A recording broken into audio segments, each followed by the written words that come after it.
بسم اللہ الرحمن الرحیم ایاک نعبد و ایاک نستعین۔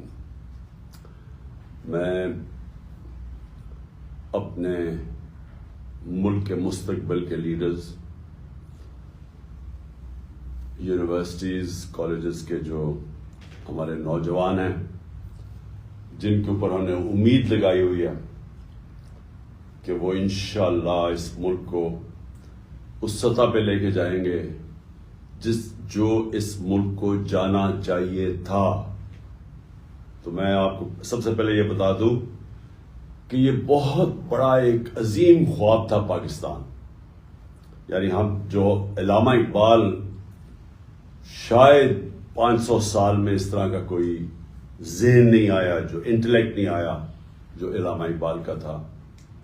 تو ان کا یہ ایک بہت بڑا تصور تھا پاکستان کا کہ ہم نے ایک مثالی اسلامی ریاست بننے، اور وہ مدینہ کے ریاست کے اصولوں کے اوپر ہم نے کھڑا کرنا تھا ایک ملک جو دنیا میں مثال بننا تھا کہ اسلام کیا ہے۔ تو یہ بڑی خواب تھی۔ تو میں آپ سے آج جو آپ سب سے بات کرنا چاہتا ہوں، اس کا مقصد کیا ہے؟ اس کا مقصد یہ ہے کہ آپ جو پاکستان کا مستقبل ہے، آپ اپنے اندر جو اللہ نے پوٹینشل دیا ہے، جو آپ کو اللہ نے اشرف المخلوقات بنایا ہے، سب سے عظیم مخلوق، فرشتوں کو کہا تھا کہ انسان کے سامنے جھکو، کہ جب شیطان نے پوچھا کہ میں نہیں جھکتا، تو اللہ نے کہا تمہیں بھی، فرشتوں کو بھی نہیں پتا کہ میں نے یہ انسان کو کتنی پاور، صلاحیت دی ہے۔ تو میں یہ چاہتا ہوں کہ آپ آج جو میرا زندگی کا تجربہ ہے اسے سیکھیں کہ اللہ نے آپ کو اتنی طاقت دی ہے کہ آپ قرآن میں جس طرح کہتا ہے فرشتوں سے بھی آپ اوپر جا سکتے ہیں، لیکن یہ ہمارے ہاتھ میں ہے کہ قرآن میں یہ بھی کہتا ہے کہ جب انسان گرتا ہے تو جانوروں سے بھی نیچے چلا جاتا ہے۔ تو ہمارے اوپر ہے کہ ہم کیا پرواز ہماری اوپر جانی ہے، یا ہم نے یہ زمین پہ، جس طرح مولانا رومی کہتے ہیں کہ جب اللہ نے آپ کو پر دیے تو کیوں زمین کے اوپر کیڑے مکوڑوں کی طرح، چونٹیوں کی طرح رینگ رہے ہو؟ دیکھیں، سب سے پہلے میں جو آپ کو بات کرنا چاہتا ہوں وہ یہ کہ میں اپنی مثال سے آپ کو بتانا چاہتا ہوں کہ مجھے اللہ نے بڑا خوش قسمت انسان ہوں کہ جو میں اللہ سے مانگا، جو میں نے زندگی میں محنت کی، وہ اللہ نے مجھے سب کچھ دیا۔ یعنی میں نے زندگی کی ساری اونچ دیکھی ہوئی ہے زندگی کو، جو شاید ہی کسی نے دیکھی ہو۔ تو اگر ذاتی طور پہ جو میں زندگی میں اچیو کرنا چاہتا تھا، اللہ نے وہ مجھے دے دیا۔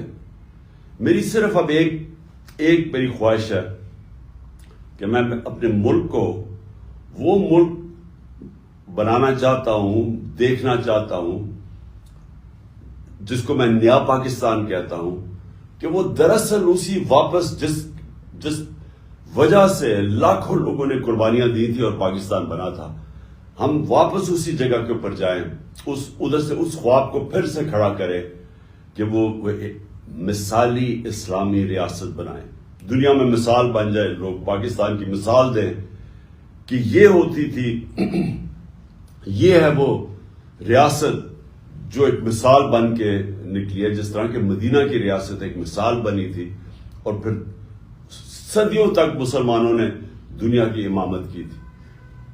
تو سب سے پہلے میں ایک آزاد انسان ہوں۔ آزاد انسان میں کیا مطلب ہوتا ہے کہ میں نے زندگی میں یہ ہمیشہ جو میں نے خواب دیکھی، جو میں بننا چاہتا تھا، میں سمجھتا تھا کہ کوئی چیز ناممکن نہیں ہے۔ میں اپنے آپ کو جو ٹارگٹ سیٹ کرنا چاہتا تھا، جتنا بھی مشکل ہو، میں سمجھتا تھا وہ ناممکن نہیں ہے۔ اور یہ ہوتا ہے آزاد ذہن. آزاد ذہن وہ ہوتا ہے جو وہ خواب دیکھتا ہے وہ سمجھتا ہے وہ وہاں پہنچ سکتا ہے, اور وہ اس لیے پہنچ سکتا ہے کیونکہ اللہ نے ہمارے میں سب میں وہ صلاحیت دی ہے. ہم جو بھی خواب دیکھنا چاہتے ہیں, جو پکچر کرنا چاہتے ہیں, ہم وہاں پہنچ سکتے ہیں, کیونکہ اللہ نے جب فرشتوں کو کہا کہ تمہیں نہیں پتا کہ میں نے انسان کو کیا پوٹینشل دیا ہے, تو ہم سب میں پوٹینشل ہے. لیکن جب آپ ایک بڑی خواب دیکھتے ہیں تو, اور آزاد ذہنی بڑے خواب دیکھتا ہے اور وہ سمجھتا ہے کہ جو بھی دنیا میں میرے سامنے رکاوٹیں آئیں گی میں سب دور کر کے تو میں وہاں پہنچ جاؤں گا. تو میں آپ کو صرف پہلے یہ بتانا چاہتا ہوں کہ یہ جو آپ سب میں, اور آپ جتنے بھی دیکھ رہے ہیں, آپ سب میں وہ صلاحیت ہے کہ جو بھی آپ سوچتے ہیں میں کرنا چاہتا ہوں زندگی میں وہ آپ کر سکتے ہیں. رکاوٹ کیا آتی ہے؟ سب سے بڑی رکاوٹ یہ آتی ہے بڑی خواب کے اوپر پہنچنے کے لیے, خوف, ہارنے کا خوف. اگر میں اس کے پیچھے جاؤں گا, اگر میں فیل ہو گیا تو پھر کیا ہوگا؟ اگر میں وہ بڑی خواب کے پیچھے گیا اور زندگی جان کا خطرہ ہوا تو وہ خوف کی وجہ سے کہ اچھا وہاں میری جان کو خطرہ ہوگا, کئی انسان اپنی خواب کو چھوڑ دیتے ہیں. یا یہ کہ جی میری رسک نہ چلی جائے, یہ کہ میں اچھی بلی میری نوکری لگی ہوئی ہے, دل تو میرا اس نوکری میں نہیں ہے, کرنا تو میں کچھ اور چاہتا ہوں, لیکن اگر میں ادھر کیا تو یہ میری نوکری نہ چلی جائے. یہ تین سب سے بڑے خوف ہوتے ہیں انسان کے. اور خوف ایک ایسی چیز ہے جو ایک انسان کو اپنے مقصد سے پہنچنے کے لیے روکتا ہے. تو میری ساری زندگی میں بھی خوف تھے. کرکٹ کھیلنے آیا جب میں شروع کیا تو تب ساروں نے مذاق اڑاتے تھے میرا کہ نہیں کھیل سکتا. میرے دو بڑے فرسٹ کزن تھے, وہ میرے سے بہت اچھے تھے, وہ پاکستان کے کرکٹ ٹیسٹ کیپٹنز بن چکے تھے, میں سب سے چھوٹا تھا. تو سب نے کہا نہیں اب تمہارے میں وہ صلاحیت نہیں ہے, تم یہ نہیں کر سکتے. تو ہر راستے کے اوپر دنیا آپ کو کہے گی کہ آپ نہیں کر سکتے. ہر وقت پھر آپ کا مذاق اڑتا تھا. میں جب پہلا میچ کھیلا میں ٹیم سے نکال دیا گیا, لوگوں نے مذاق اڑایا کہ اب یہ ختم ہو گیا. میری اپنی ٹیم مذاق اڑاتی تھی. تو اپنے ذہن میں یہ چیز ڈال دیں, جب بھی آپ کوئی بڑا کام کریں گے, جب بڑی خواب کے پیچھے جائیں گے, تو سارا وقت لوگ آپ کو کہتے رہیں گے کہ یہ نہیں ہو سکتا, یہ ناممکن ہے. اور دوسری مشکلیں آئیں گی سامنے, مایوسیاں آئیں گی, برے وقت آئیں گے.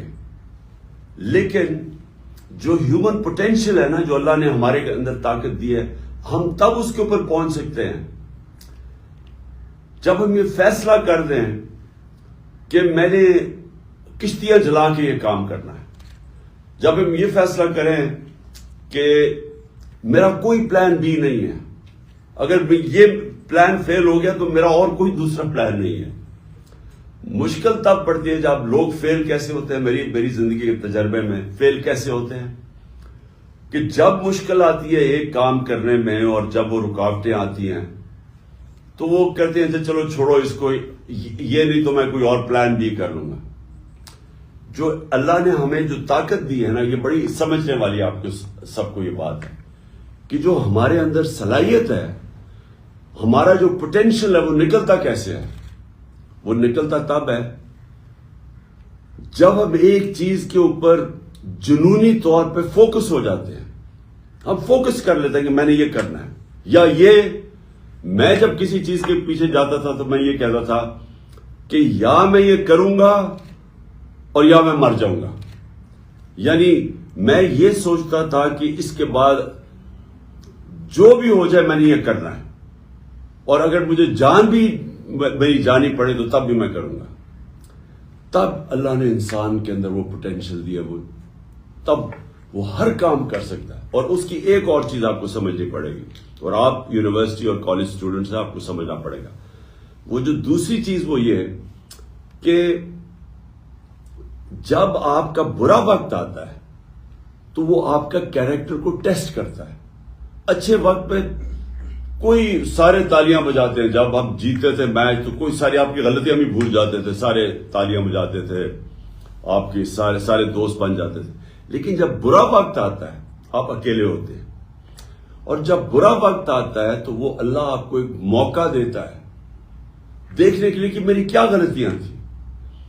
آپ کے اندر, اور یونیورسٹی میں اور کالجز میں جو آپ پڑھتے ہیں, آپ کے اندر ایک ابیلٹی جو نہیں پڑھتے, وہ آپ میں وہ ابیلٹی ان سے بہتر ہے کہ آپ جائزہ لیتے ہیں کہ میں نے کدھر غلطی کی. آپ اپنی غلطیوں کی نشاندہی کرتے ہیں. انگریزی کا ورڈ ہے سول سرچنگ کرتے ہیں, اپنے اندر جاتے ہیں کہ سوچتے ہیں میں نے کیا غلطی کی. اور ادھر آپ کے اندر اگر یہ صلاحیت آ جائے کہ اپنی غلطیوں کی نشاندہی کر لے. میں ہمیشہ جب کرکٹ کھیلتا تھا غلطی ہوتی تھی, میں میچ ہارتا تھا, جو بھی ہوتا تھا, رات کو میں سوتا نہیں تھا جب تک کہ میں پوری طرح اپنے ذہن میں پوری طرح جائزہ لے لوں کہ میں نے غلطی کیا غلطی اور جو آگے میں نے دہرانی نہیں ہے. یہ انسان کا جو پروگریس ہوتا ہے نا زندگی میں اوپر جانے کا, یہ سب سے امپورٹنٹ چیز ہوتی ہے. ایک ہارنا ماننا, اور دوسرا جو برا وقت آتا ہے اپنی غلطیوں کو خود جائزہ لو, میں نے کدھر غلطی کی ہے. اور پھر تیسری چیز کہ محنت کرو, اس کے بعد محنت کر کے اپنی غلطیاں دور کرو. اور یہ ہے انسان کا پروگریس. کوئی بھی دنیا میں آج تک انسان ایک دم سیدھا اوپر نہیں چلا گیا. جو بھی انسان اوپر جاتا ہے وہ ایسے جاتا ہے, سائیکلز میں اوپر جاتا ہے, برا وقت آتا ہے, مار کھاتا ہے, گرتا ہے نیچے, پھر وہ وہاں اپنا جائزہ لیتا ہے, کھڑا ہوتا ہے, محنت کرتا ہے, پھر وہ اور اوپر چلا جاتا ہے. ہارتا انسان تب ہے جب وہ ہار مان جاتا ہے, اور وہ جب نچلا وقت آتا ہے, جب وہ ہاتھ کھڑے کر دیتا ہے, تب وہ ہار جاتا ہے اور پھر وہ وہیں رہ جاتا ہے. تو پہلے تو میری یہ چیز ہے کہ آزاد ذہن آزاد فیصلے کرتے ہیں. دنیا میں جو بڑے بڑے لوگوں نے ایجادیں کی, نئی چیزیں ایجادیں کی, جب مسلمان ایک وقت پہ ہم اپنی پیک پہ تھے, ہمارے اندر خود اعتمادی تھی, ہمارے اندر کانفیڈنس تھا, تو ایک ایسا وقت تھا کہ کئی 100 سال تک جو سارے دنیا کے ٹاپ سائنٹسٹ مسلمان تھے, کہ آزاد ذہن تھے. وہ سمجھتے تھے ہم کچھ بھی کر سکتے ہیں, وہ کہتے کوئی چیز ناممکن نہیں ہے. اور وہ ذہن پھر نئی چیزیں ایجاد کرتے تھے, اور جو بڑے 100 سال تک مسلمان دنیا کے اندر لیڈ کرتے رہے ایجادوں کے اندر, سائنس کے اندر, جو ویسٹرن سیولائزیشن کے اندر جو ان کی جو رینیسانس آئی, جو یورپ میں رینیسانس تھی, جب انہوں نے آگے بڑھنا شروع کیا تو مسلمانوں نے وہ کئی 100 سال تک وہ گیپ پورا کیا, جبکہ وہ گریک سیولائزیشن اور رومن سے جو بیچ میں گیپ تھا وہ مسلمانوں نے پورا کیا, مسلمان سائنٹسٹ نے. تو پہلی چیز تو میں نے آپ کو یہ کہنی تھی کہ آزاد ذہن وہی اوپر جاتے ہیں, پرواز انہیں کی اوپر ہے. غلام ذہن اچھے غلام بنتے ہیں, کبھی ان کی پرواز اوپر نہیں جاتی. دوسری چیز, ملک, ہمارا ملک تب تک کوئی بڑے کام نہیں کرے گا جب تک ہم اپنے آپ کو ذہنی طور پہ اس چیز سے آزاد نہ کریں کہ جب تک ہمیں سپر پاور کی, جب تک ہمیں حمایت نہیں ہوگی, جب تک وہ ہم انہیں خوش نہیں کریں گے, جب تک ہم ان سے ڈکٹیشن نہیں لیں گے, جب تک ہم سارے اس خوف سے رہیں گے کہ وہ ناراض نہ ہو جائیں, جب تک ہم اس فکر میں پڑے رہیں گے کہ ہاں اچھا جی اگر وہ ہم روس سے سستا تیل لیں گے تو ہمارا یہ جو آقا ہے, جو ہمارا ماسٹر ہے, وہ ناراض نہ ہو جائے. جب تک ہم اپنے پیر پہ کھڑے ہو کے باحیثیت قوم, جب تک ہم سٹرگل کرنا نہیں سیکھیں گے, ہم ایک آزاد ملک نہیں بن کے رہ سکتے. لا الہ الا اللہ, نہیں ہے کوئی خدا سوائے اللہ کے. یہ ایک بہت بڑا دعویٰ آزادی کا ہے. اس کے اندر پورا ایک فلسفہ ہے. محمد رسول اللہ، انہوں نے، ہمارے رسول نے جو قرآن کے اندر لکھا ہوا ہے وہ چلتے پھرتے قرآن تھے. اس لیے اللہ ہمیں کہتا ہے ان کی سنت پہ چلو.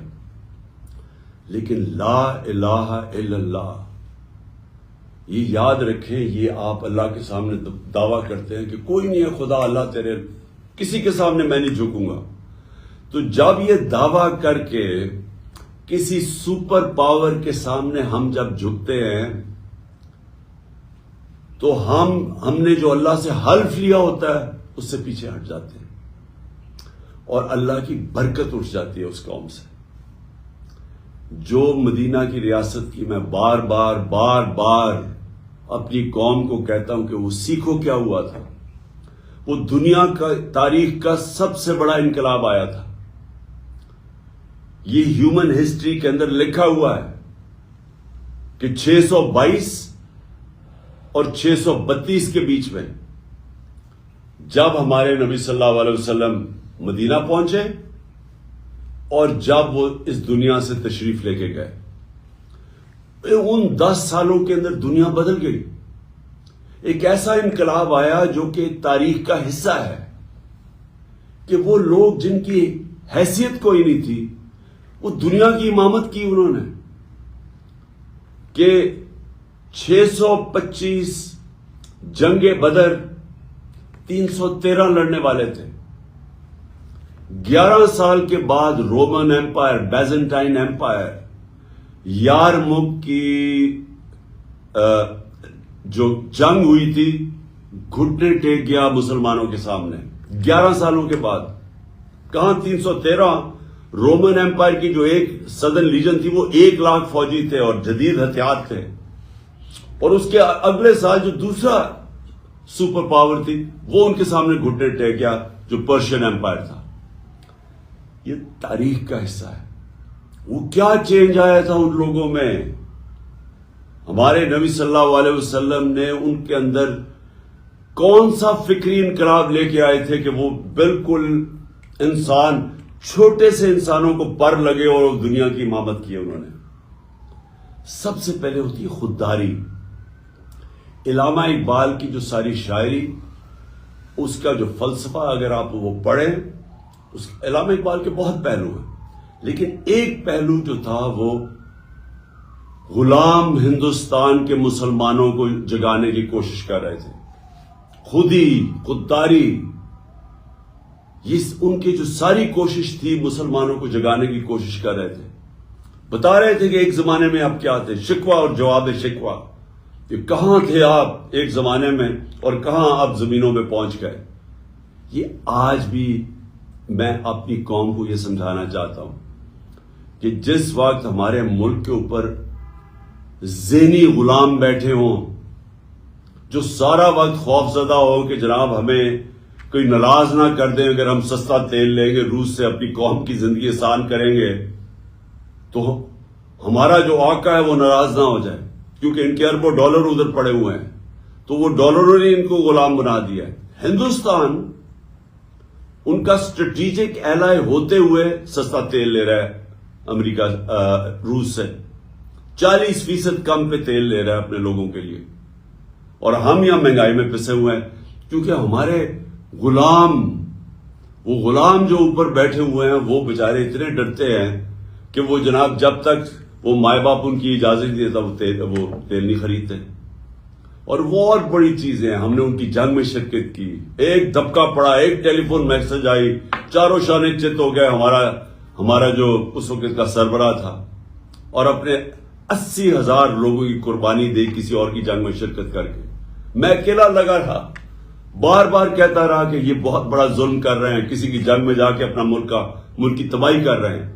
اور مجھے یہی لوگ، یہی میڈیا میرے پیچھے پڑ گئے کہ جی طالبان خان ہے، جی یہ وہ ہے، یہ پرو دہشت گرد ہے، کیونکہ یہ غلام ہے. میں ایک آزاد انسان ہوں، میں کسی کی غلامی قبول نہیں کرتا. میں لا الہ الا اللہ میرے دل میں ہے. میں نے آج تک کبھی کسی کے سامنے نہیں جھکا. اور میں چاہتا ہوں کہ نہ ہی میری قوم اور خاص طور پہ آپ جو ملک کا مستقبل ہے اپنے آپ کو آزاد کر لیں. ایک قوم بنتی تب ہے جب وہ قوم فیصلہ کر لیتی کہ ہم نے اپنے پیر پہ کھڑا ہونا ہے, ہم نے خوددار قوم, غیرت مند قوم بن کے رہنا ہے. دنیا تب عزت کرے گی پاکستانیوں کی جب پاکستانی اپنی خود عزت کریں گے. جب یہ ایک دنیا کا اصول ہے, کبھی اگر آپ نے اپنی عزت کروانی ہے دنیا سے, پہلے اپنی عزت خود کریں. جب آپ بیکاریوں کی طرح کبھی وہ جو کہتا ہے کہ میں مانگنے تو نہیں آیا لیکن میں بڑا مجبور ہوں, تو جب آپ کا پرائم منسٹر جا کے اس طرح کی باتیں کرتا ہے تو اس کو تو خیر وہ تو بے شرم لوگ ہیں, ان کی تو عزت ہے ہی کوئی نہیں, چوروں کی کیا عزت ہوگی, لیکن وہ ساری قوم کی عزت ختم کر دیتے ہیں, ہر پاسپورٹ کی عزت چلی جاتی ہے. تو میں آپ کو جو آپ میرے فیوچر ہیں, یہ یاد رکھیں کہ یہ جو سب سے پہلے یہ بے شرمی کی زندگی گزارنی پڑتی ہے نا, ہاتھ پھیلا کے, جو اپنا پیسہ چوری کر کے ملک سے باہر بھیج دیتے ہیں, اربوں اربوں ڈالر کی پراپرٹیز میں وہاں رہتے ہیں بادشاہوں کی طرح, اور باہر لوگوں سے قرضے مانگ رہے ہیں کہ ملک چلانے کے لیے قرضہ چاہیے. تو یہ جو میرا دوسرا پوائنٹ یہ ہے کہ ہم ایک ملک کو دیکھنا چاہتے ہیں, اور یہ مشکل راستہ, آزادی کا راستہ آسان نہیں ہوتا, آزادی کے لیے قربانیاں دینی پڑتی ہیں. جو ملک آزاد ہوئے ہیں قربانیاں دی انہوں نے. اور ایک اور بات یاد رکھیں, آپ نماز میں صرف اللہ سے ایک چیز مانگتے ہیں کہ اللہ مجھے ان کے راستے پہ لگا جن کو تو نے نعمتیں بخشی ہیں, اس راستے پہ نہیں جو اپنی تباہی کے راستے پہ چلے گئے. جو تباہی کا راستہ ہے وہ کئی دفعہ آسان راستہ ہے, وہ لوگ بڑا آسان راستہ لگتا ہے, جی ہم ایڈ لے لیں گے, دیکھیں جی محنت کریں گے نہیں, ایڈ لے لیں گے تو پیسہ آ جائے گا, تو چلے جی ہم اپنا ملک تھوڑی دیر کے لیے چلا لیں گے. یہ تباہی کا راستہ ہے. جو آپ کی عظمت کا راستہ ہے, جو آپ اللہ سے مانگتے ہیں ہر روز نماز میں, وہ مشکل راستہ ہے, وہ نبی صلی اللہ علیہ وسلم کا راستہ ہے. وہ آسان راستہ نہیں تھا ان کا, ان کی زندگی پڑھیں, مشکلوں کا راستہ تھا, لیکن کسی انسان کو وہ عظمت نہیں ملی. وہ چھوٹی سی ایک ریاست کھڑی ہوئی اور اس نے دنیا کا کئی سو ہزار سال تک مسلمان دنیا کی پاور بنے رہے. تو وہ ادھر مدینہ کی ریاست میں اصول طے کیے گئے تھے, اور سب سے بڑا اصول یہ ہے لا الہ الا اللہ, نہیں ہے خدا سوائے اللہ کے. ان کے پاس بھی 2 سپر پاورز تھی, وہ بھی ان سے ایڈ مانگ سکتے تھے, مدد مانگ سکتے تھے, نہیں, انہوں نے اپنے پیروں کے اوپر کھڑا ہو کے عظیم قوم بنے. اور انسان کا پوٹینشیل ڈیولپ ہی تب ہوتا ہے جب وہ اپنے پیروں پہ کھڑا ہوتا ہے. آپ آج وساکیاں لے کے چلنا شروع ہو جائیں, آپ کی ٹانگیں کمزور ہو جائیں گی. آپ جب اپنے پیروں پہ کھڑے ہوتے ہیں آپ مضبوط ہوتے ہیں. آپ جتنا مشکلوں ریزسٹنس ویٹ اٹھاتے ہیں آپ کے بازو تکڑے ہو جاتے ہیں. ذہن بھی ایسا ہی ہے اور قوم بھی ایسی ہوتی ہے, مشکلوں سے نکل کے قوم بنتی ہے. تو یہ میرا دوسرا پوائنٹ ہے کہ ہمیں وہ پاکستان بنانا ہے جو کہ اپنے پیر پہ کھڑا ہو, جو کبھی کسی کے سامنے نہ جھکے. اور تیسری چیز, یہ تیسری میں نے آپ کو سب سے امپورٹنٹ چیز بتانی ہے کہ دیکھیں, آزادی خوشحالی یہ ایک چیز کے اوپر ڈپینڈ کرتی ہے, انصاف. 26 سال پہلے میں نے اپنی پارٹی کا نام رکھا تھا انصاف کی تحریک. انصاف کی تحریک کا مطلب کیا ہوتا ہے؟ Rule of law. Rule of law کا مطلب یہ ہوتا ہے جو انسان کے معاشرے اور جانوروں کے معاشرے میں فرق کیا ہوتا ہے. جانوروں کے معاشرے کے اندر طاقت کی حکمرانی ہوتی ہے. جو شیر ہے وہ بادشاہ ہے کیونکہ وہ سب سے طاقتور ہے, اور جو اس سے کمزور ہے وہ اپنے سے کمزور کے اوپر ظلم کرتا ہے.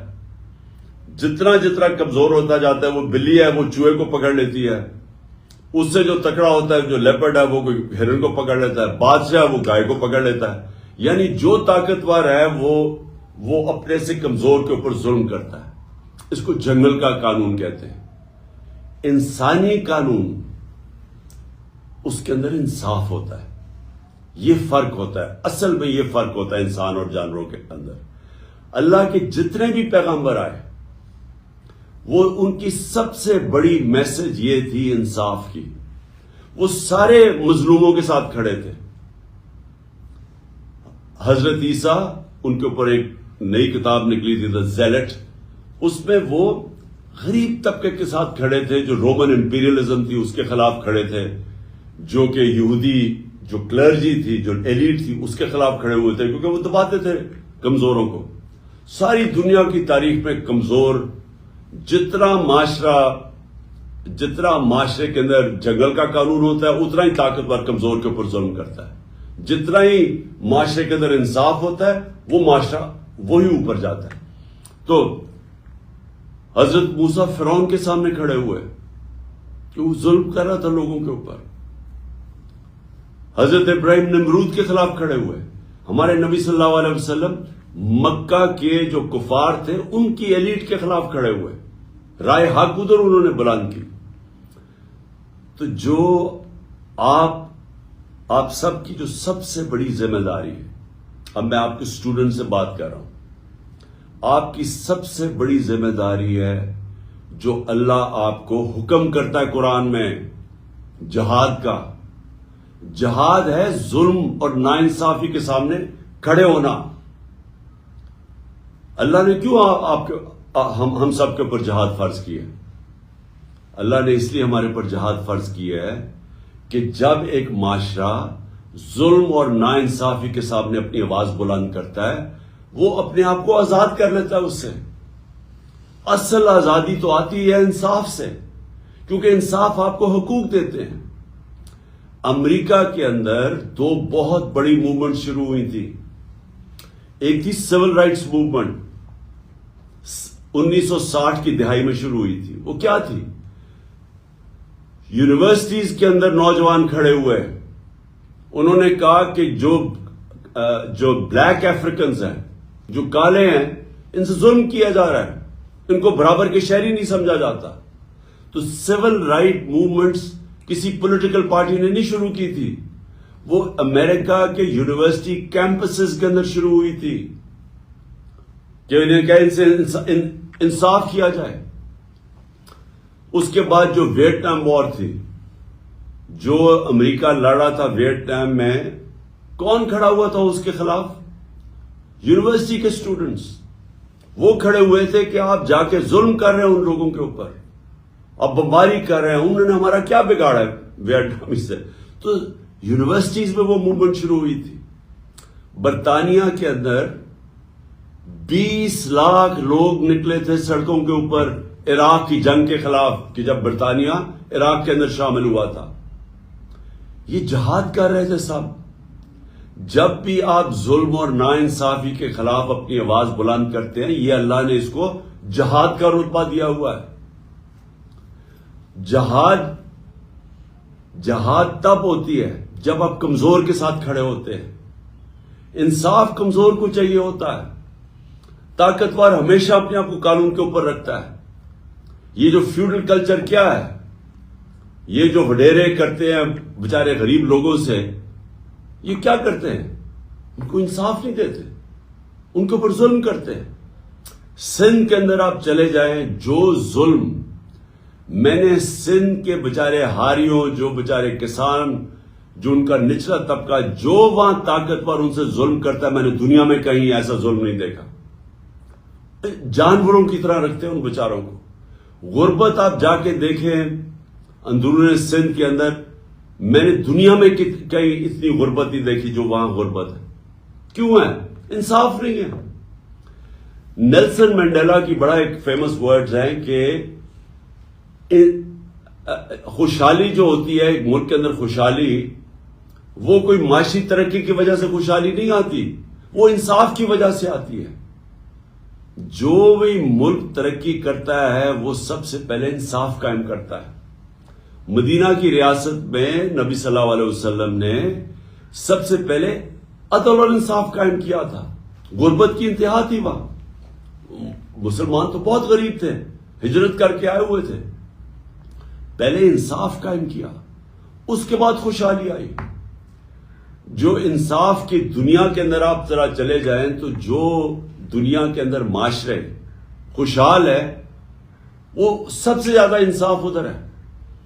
ایک انڈیکس ہے جو میجر کرتا ہے کہ ایک معاشرے میں انصاف کتنا ہے, اس کو کہتے ہیں رول آف لا انڈیکس.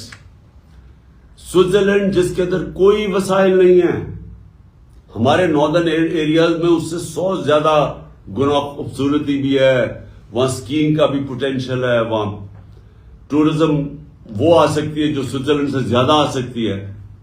صرف ٹورزم کے اوپر سوئٹزرلینڈ تقریباً دنیا میں سب سے خوشحال علاقہ ہے, کیونکہ 99.9% تقریباً 100% وہاں قانون ہے, رول آف لا ہے, وہاں کوئی قانون کے اوپر نہیں ہے.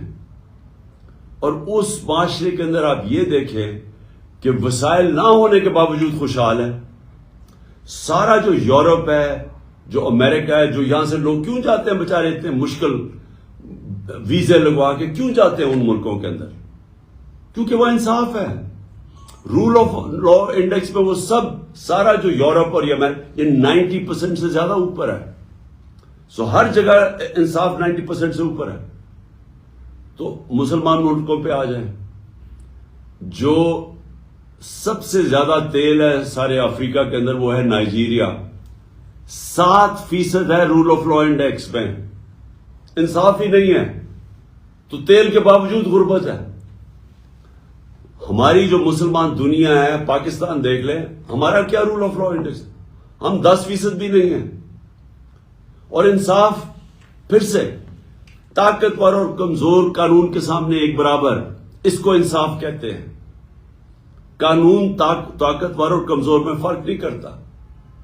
تو ہماری تباہی, اگر ہم آج مقروض ملک ہیں, وہ ہمارا جو وزیر اعظم ساری جگہ جا کے پیسے مانگتا ہے کہ میں مانگنے نہیں آیا, میں مجبور ہوں, وہ اس لیے مانگنے پھرتا ہے کیونکہ ہمارا ملک کا دیوالیہ نکال دیا انہوں نے. اور دیوالیہ کیوں نکلا ہے؟ کیونکہ آپ کے سامنے اتنا بڑا ظلم ہو رہا ہے کہ میں نے اپنی زندگی میں کبھی ایسا کسی دنیا میں کسی ملک کو اس طرح نہیں دیکھا. 30 سال سے جو لوگ حکومت میں بیٹھے ہوئے تھے, جنہوں نے چوری کی, کیسز بنے, پہلے جنرل مشرف نے ان کو NRO دیا, سارے ان کے کرپشن کے کیسز معاف کر دیے اپنی کرسی بچانے کے لیے. 10 سال انہوں نے اس کے بعد حکومت کی, 2008 اور 2018 کے بیچ میں 10 سال حکومت کی. 4 گنا پاکستان کا قرضہ بڑھایا. 60 سال کے اندر پاکستان کا ٹوٹل قرضہ تھا 6,000 ارب روپیہ, 6 ٹریلین روپیہ. 10 سالوں میں یہ قرضہ لے گئے 30 ٹریلین روپے پہ, 30,000 ارب روپیہ لوٹا ملک کو انہوں نے. ان کے ریئیکشن میں مجھے لوگوں نے ووٹ دی, یہ الیکشن ہار گئے, تقریباً سارا ٹبر ملک سے باہر بھاگ گیا کیونکہ کرپشن کے کیسز تھے.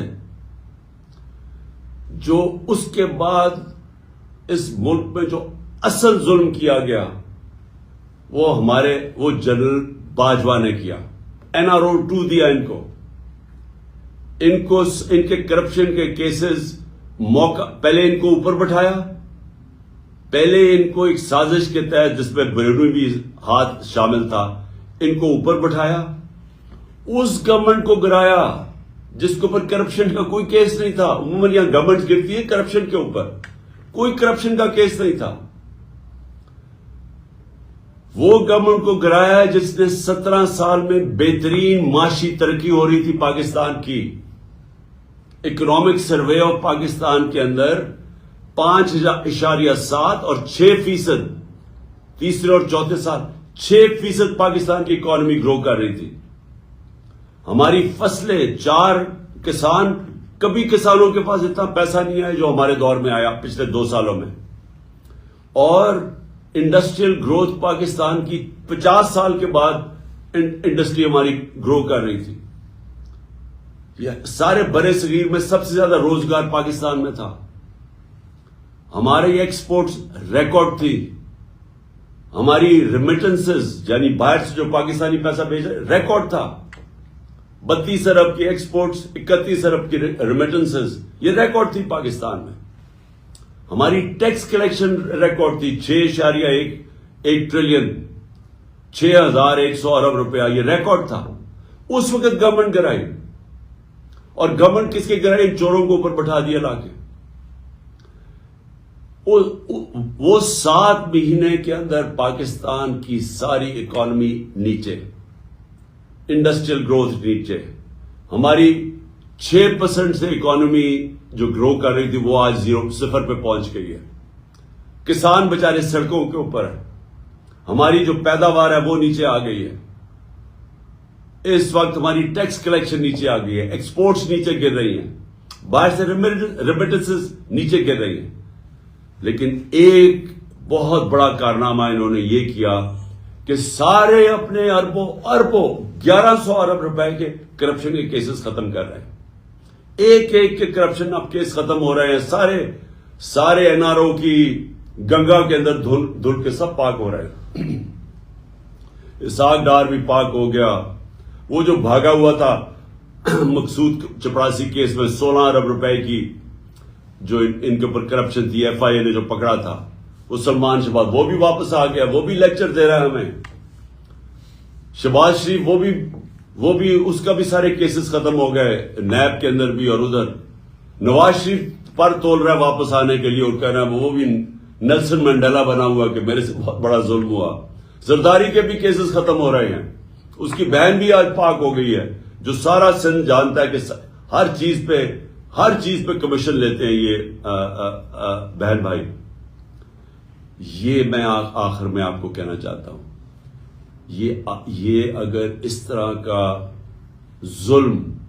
یہ ظلم ہے کہ بیچارہ غریب آدمی جیلوں میں، چھوٹا چور جیلوں میں گھسا ہوا ہے، عام آدمی چھوٹی چھوٹی چوروں میں جیلوں میں پڑے ہوئے ہیں. وہ ایک کمانے والا جاتا ہے پیچھے گھر والوں کے پاس رہتا کچھ نہیں ہے. وہ لوگ جیلوں کے اندر ہیں. اور جو اس ملک کے بڑے بڑے ڈاکو جیسے ہی ان کو پکڑنے لگتے ہیں ملک سے باہر بھاگ جاتے ہیں. اور اس کے بعد ڈیل کر کے، پہلے مشرف سے ڈیل کیا، باجوہ سے ڈیل کر کے واپس آ گئے. اب یہ پھر سارے ان کے کیسز ختم ہوں گے اور یہ پھر لوٹیں گے اس ملک کو. تو میں نے آخر میں آج آپ سب کو آج فیوچر کے اپنے لیڈرز آپ سب بیٹھے ہوئے ہیں، میں نے یہ آپ کو کہا کہ یہ آپ کا مستقبل ہے. کئی لوگ اس وقت میں دیکھتا ہوں، تقریباً مجھے تو بڑا افسوس ہوا، میرے خیال میں 1,70,000 پاکستانی باہر چلے گئے ہیں پچھلے 7 مہینے کے اندر، اور بڑی تیزی سے لوگ باہر جا رہے ہیں. یہ باہر جانا، پڑھ کے، تعلیم سیکھ کے، جاب ایکسپیرئنس کر کے، لیکن واپس آنا آپ کے لیے بڑا ضروری ہے. دیکھیں، آپ کو اس ملک کے لیے اسٹرگل کرنی چاہیے بجائے باہر بھاگ جانے کے. جب تک آپ اس ملک کے اندر جدوجہد نہیں کریں گے آپ اپنے ملک کو نہیں بچا سکیں گے. اللہ نے آپ کو ایک ایسا ملک دیا ہے، آپ کو کسی کو اندازہ نہیں ہے. مجھے اندازہ ہے، میں پہلے تو سارا پاکستان پھرا ہوا ہوں، دوسرا میں 3.5 سال اقتدار میں رہ چکا ہوں. اس ملک کو اللہ نے کسی چیز کی کمی نہیں دی. ہمیں صرف ایک ہی مسئلہ ہے، ہمارے ملک میں انصاف نہیں ہے. اور اس کے اوپر حضرت علی کا قول ہے کہ کفر کا نظام چل جائے گا لیکن نا انصافی اور ظلم کا نظام نہیں چل سکتا. یہ آپ کے سامنے وہ ہو رہا ہے. یہ وسائل کی کمی نہیں ہے، یہ انصاف کی کمی ہے. انصاف ہی آزاد کرتا ہے قوم کے پوٹینشل کو. آزاد قومیں بڑے کام کرتی ہیں. جو میں حقیقی آزادی کی کیمپین میں کر رہا ہوں اس وقت، اور انشاءاللہ جب تک میں زندہ ہوں میں کرتا رہوں گا. ہم نے اگر اوپر آنا ہے، ہم نے اپنے آپ کو آزاد کرنا ہے. اور آزادی سب سے پہلے انصاف سے ملتی ہے. ہمیں اس نا انصافی کے خلاف سب کو آواز بلند کرنی ہے. آپ کو اللہ نے آپشن نہیں دی نیوٹرل رہنے کی. چپ کر کے گھر میں بیٹھنے کی آپ کو اس نے اجازت ہی نہیں دی. انسانوں کو تو اس نے کہا ہوا ہے اللہ نے کہ انسان کا تو بڑا درجہ ہے. انسان یہ نہیں آپشن وہ کر سکتا کہ اچھا جی اور کوئی آ کے اگر ملک میں ناانصافی ہے تو لوگ جدوجہد کریں گے، میں آرام سے چپ کر کے گھر میں چوڑا ہو کے بیٹھوں گا. وہ معاشرے مر جاتے ہیں. جو معاشرہ ظلم اور ناانصافی کا مقابلہ نہیں کرتا وہ مر جاتا ہے. ایرسٹوٹل 2500 سال پہلے اس نے کیا کہا تھا؟ اس نے کہا تھا اگر معاشرہ میں ناانصافی ہوگی سارے شہری نکل کے ظلم کے اور ناانصافی کے خلاف کھڑے ہو جائیں گے، سب شہری کھڑے ہو جائیں گے. لیکن اس نے کہا سوائے 2 طبقوں کے. ایک وہ طبقہ نہیں کھڑا ہوگا جو کہ بزدل ہے، وہ ڈرے گا کہ میرے اوپر کیس ہو جائے گا، FIR ہو جائے گی، وہ یہ ہو جائے گا، وہ ہو جائے گا، میں مر جاؤں گا، مجھے یہ ہو جائے گا. ایک تو وہ بزدل طبقہ نہیں نکلے گا، اور دوسرا خود غرض جس کو صرف اپنی پڑی ہوئی ہے کہ میرا تو جی اچھا بھلا گھر چل رہا ہے، میری تو فیکٹری چل رہی ہے، میں کیوں جناب نکلوں. یہ جو 2 طبقے اگر ان کی ایک عوام کے اندر زیادہ اکثریت بن جاتی ہے، بلکہ اکثریت بن جاتی ہے، تو وہ معاشرے ختم ہو جاتے ہیں. زندہ معاشرے ہمیشہ ظلم و ناانصافی کے خلاف جہاد کرتے ہیں. اس لیے جو میری یہ جو حقیقی آزادی کی میں جو نکلا ہوا ہوں تحریک چلانے کے لیے، اس کو میں جہاد کہتا ہوں. اس کے اندر جو بھی ہو جائے، یعنی انسان کے اوپر جان کی بھی قربانی دینے پڑے تو اللہ نے تو بڑا عظیم رتبہ دیا ہوا ہے. جو کہ اپنی آزادی کے لیے لڑتا ہے اس کو تو اللہ نے شہادت کا رتبہ دیا ہوا. اس لیے میں آپ سب کو آخر میں یہ کہنا چاہتا ہوں کہ وہ پاکستانی، وہ آدمی جس کو اللہ سب کچھ دے بیٹھا ہے، میں صرف اور صرف اس کے لیے نکلا ہوا ہوں اپنی قوم کے لیے، آپ کے لیے، آپ کے مستقبل کے لیے. کیونکہ غلاموں کا کوئی مستقبل نہیں ہے. یہ بھی کوئی مستقبل نہیں ہے کہ میں ویزا کٹا کے باہر چلا جاؤں گا. میں نے 20 سال اپنی زندگی کے باہر گزارے ہوئے ہیں. میں تو سٹار تھا، مجھے تو ہر قسم کا جو معاشرہ تھا وہ اپناتا تھا، کیونکہ سب سٹار کے ساتھ ملنا چاہتے ہیں. میرا تو بہت بڑا نام تھا. لیکن ایک دفعہ بھی میں نے یہ نہیں سوچا کہ میں پاکستان کے علاوہ کوئی اور ملک کو اپنا گھر بنانا چاہتا ہوں. کیونکہ انسان دیکھیں، پھر سے یاد رکھیں، انسان کا ایک بڑا مقصد اللہ نے پیدا کیا ہوا ہے. جانور جو ہے ہوتا ہے، وہ جانور بھی کھاتا پیتا ہے، بچے پیدا کر کے مر جاتا ہے. تو اگر انسان کا وہی مقصد رہ گیا کہ میں اپنی ذات میں بھی کھا پی کے بچے پیدا کر کے مر جاؤں، تو آپ میں جانوروں میں تو کوئی فرق نہیں رہا. انسان کا رتبہ تب ہے جب اس پہ انسانیت ہے، جب وہ اپنا مقام کو جانے کہ میں اشرف المخلوقات ہوں، میں اللہ کو جواب دے ہوں. میں جتنا زیادہ وہ مجھے نوازتا ہے، وہ میرے سے سوال پوچھے گا آخرت میں کہ تم نے کیا کیا. اور آپ سب کیونکہ یونیورسٹی اور کالج سٹوڈنٹس ہو، آپ کے اوپر زیادہ ذمہ داری ہے. اور زیادہ ذمہ داری ادھر سے شروع ہوتی ہے معاشرے کے لیے کہ جب آپ یہ دیکھتے ہیں کہ یہ سارے بڑے بڑے ڈاکو دندراتے پھر رہے ہیں تو آپ نے چپ کر کے نہیں بیٹھنا. میں جب آکسفورڈ کے اندر تھا، ٹائم ہمارے اسٹوڈنٹ ضائع نہیں کرتے تھے. اب ویک ڈیز میں پڑھتے تھے، لیکن جو ویکینڈ آتا تھا سیٹرڈے سنڈے، وہ سارے احتجاج کرتے تھے اگر کوئی چیز معاشرے میں غلط ہو رہی ہو. زندہ لوگ تھے، احتجاج کرتے تھے کہ یہ غلط ہو رہا ہے، یہ ناانصافی ہے. میں اسٹوڈنٹس کی بات کر رہا ہوں. پڑھائی بھی اپنی کرتے تھے، لیکن ساتھ ساتھ وہ ایک معاشرے کا حصہ تھے. اپنی ذمہ داری سمجھتے تھے کہ اگر کوئی ناانصافی ہو اس کے اوپر ہم اپنی آواز بلند کریں گے. میں آپ سب کا بڑا شکر گزار ہوں، اور میں آخر میں یہ امید رکھتا ہوں کہ یہ جو ہماری تحریک چل رہی ہے حقیقی آزادی کی، آپ سب اس کے اندر شرکت کریں گے، میرے لیے نہیں، اپنے مستقبل کے لیے. پاکستان زندہ باد.